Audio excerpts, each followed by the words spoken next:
Los consumidores más informados toman las mejores decisiones. Alimentos Conciencia, con la doctora Carolina Natalí Reséndiz Nava.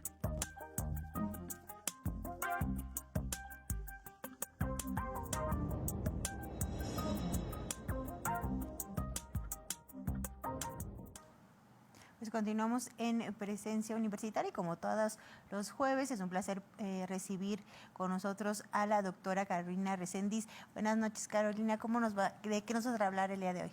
Hola, ¿qué tal, chicas? Buenas noches. El día de hoy vamos a abordar un tema que tratamos hace un par de meses, en donde comentamos acerca de que en este año, específicamente febrero 2023, se publicó un decreto en el Diario Oficial de la Federación que tiene que ver con la prohibición de grasas trans. Entonces, a partir de ese punto y hasta el día de ayer, 20 de septiembre, las empresas, la industria de alimentos tenía este periodo de tiempo para cumplir con esta determinación de eliminar por completo en el procesamiento de alimentos las grasas trans. Entonces, recientemente, pues ya la industria de alimentos se manifestó. Comentaron los abogados de estas empresas que no están listos para acatar esta normativa. Y parte de esa incapacidad de cumplir este decreto, pues viene de que el decreto no está claro, no están las reglas del juego claras del todo. Entonces, parte de eso es que no está definido qué organismos son los que se van a encargar de revisar que se cumpla esta normativa de las grasas trans, qué laboratorios van a llevar a cabo los análisis, qué organismos gubernamentales van a revisar o van a determinar qué alimentos sí cumplen, qué alimentos no cumplen, cuáles van a ser las sanciones. Todas estas cuestiones no están muy claras y entonces la industria de alimentos se vale de estos pues recovecos en el decreto para poder decir no estamos listos porque la ley no es clara. Entonces, lo más seguro es que vayamos a someter amparos para poder pues evadir este decreto y entonces no sabemos en qué tiempo fijo, en qué tiempo vamos a poder ver realmente los resultados de este decreto que prohíbe las grasas trans, que pues de por sí es un decreto, sí hay que aplaudírselo al gobierno en turno, es un decreto que ya necesitábamos, la prohibición de las grasas trans. En otros países como Canadá, Europa y en la Unión Europea, este decreto, esta legislación ya lleva más de 5 años, entonces ya veníamos atrasados en ese aspecto y por eso pues se celebra que en el gobierno se haya pues hecho público, ¿no? Eso por un lado. Por el otro, sí me gustaría que para la comunidad, la población que nos está viendo y escuchando, quedara muy claro qué son las grasas trans, en dónde las podemos encontrar, cuáles son las implicaciones de su consumo. Entonces, para que quede claro para nuestra audiencia, he preparado esta información. Si me apoyan con la primera lámina. Muchas gracias. Entonces, lo primero que me gustaría que quedara claro para nuestra audiencia es que necesitamos el consumo de grasas, de ácidos grasos, de grasas naturales, porque nuestras células, las células que hay en nuestros tejidos, en nuestros órganos, requieren ácidos grasos para su estructura y para su correcto funcionamiento. Entonces sería un error eliminar las grasas por completo. Eso primero. Después, de hecho, ustedes pueden buscar en Presencia Universitaria, en YouTube, en nuestra lista de reproducción de Alimentos Conciencia, el video de hace un par de meses en donde abordábamos precisamente los tipos de grasas de origen natural, tanto de origen vegetal como de origen animal. Hablábamos de las grasas monoinsaturadas, poliinsaturadas y las saturadas y qué alimentos las contienen. Entonces, pueden revisar ese video para que encuentren más información.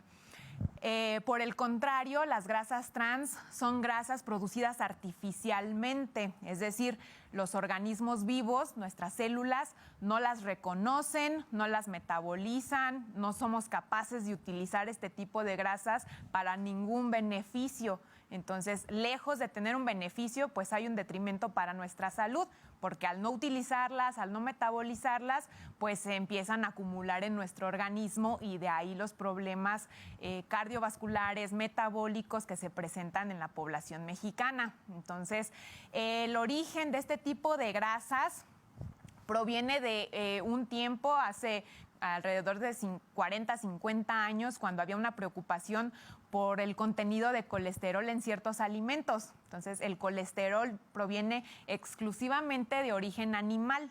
Los vegetales no tienen colesterol. Entonces, un químico alemán pues se dio a la tarea de, se preguntó, ¿cómo podemos hacer que las grasas vegetales pues sean o se parezcan a algo sólido? Entonces desarrolló esta metodología de los aceites parcialmente hidrogenados.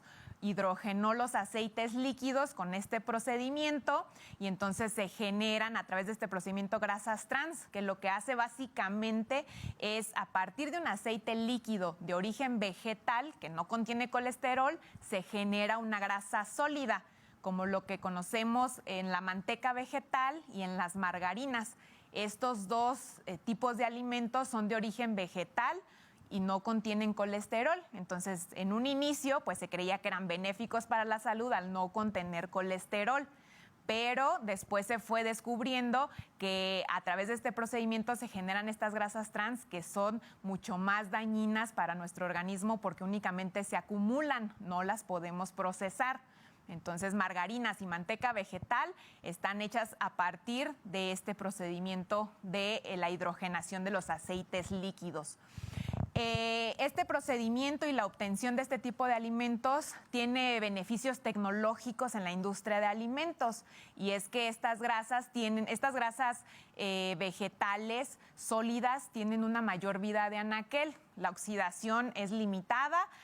Lo que comúnmente conocemos como que se enrancian muy rápido, pues estas grasas no lo hacen o es más limitado ese proceso, tienen más vida de anaquel y son más baratas que las grasas de origen animal. Entonces, estos dos puntos importantes pues son un beneficio para la industria de alimentos, ¿no? Abaratar costos y alargar la vida de anaquel de los productos. Entonces, aquí, para los que nos siguen en televisión, en el lado derecho coloco una imagen representativa de una margarina. Entonces, siempre lean las letras chiquitas, por favor, y ahí se va a indicar si es una mantequilla. Las mantequillas son de origen animal y las margarinas son de origen vegetal, obtenidas a través de este proceso de hidrogenación, y básicamente son grasas vegetales trans. Entonces, si me ayudan con la siguiente, por favor.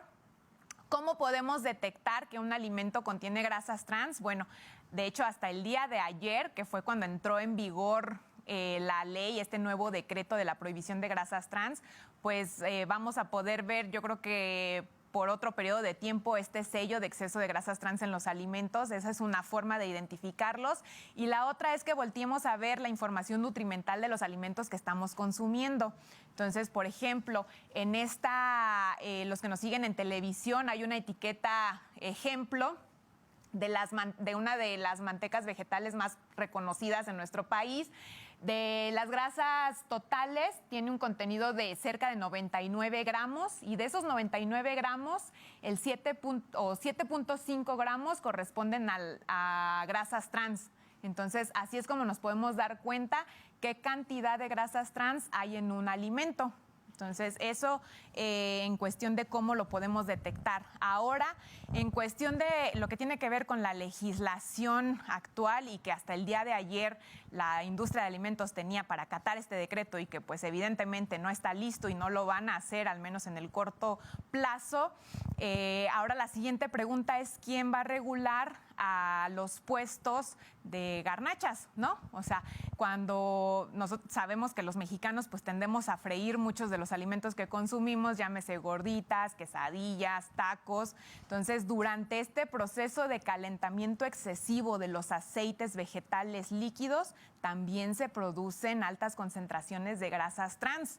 Y entonces, sí, ya tenemos una normativa, una ley que nos habla de que la industria de alimentos debe limitar o debe reducir el uso de grasas trans. Pero entonces, ¿qué sucede con estos puestos o con estos locales que venden o que expenden este tipo de alimentos? ¿Quién los va a regular? ¿Cómo nos vamos a asegurar que no se produzcan o no se generen estas grasas trans que estamos consumiendo en nuestra vida diaria? Entonces, ahí la reflexión. Y pues bueno, aquí lo recomendable es que tengamos una dieta balanceada y siempre revisar las etiquetas de nuestros alimentos. Pues bastante importante lo que nos menciona, doctora, como siempre, información súper útil que ni siquiera sabíamos, pues, digamos, por ejemplo, el origen de las grasas trans, sabíamos que eran malas, pero no el origen y tampoco, pues, que muchos de los productos que consumimos lo contienen. Muchísimas gracias por estar con nosotros. Gracias a ustedes, nos vemos el jueves. Muchas gracias y bueno.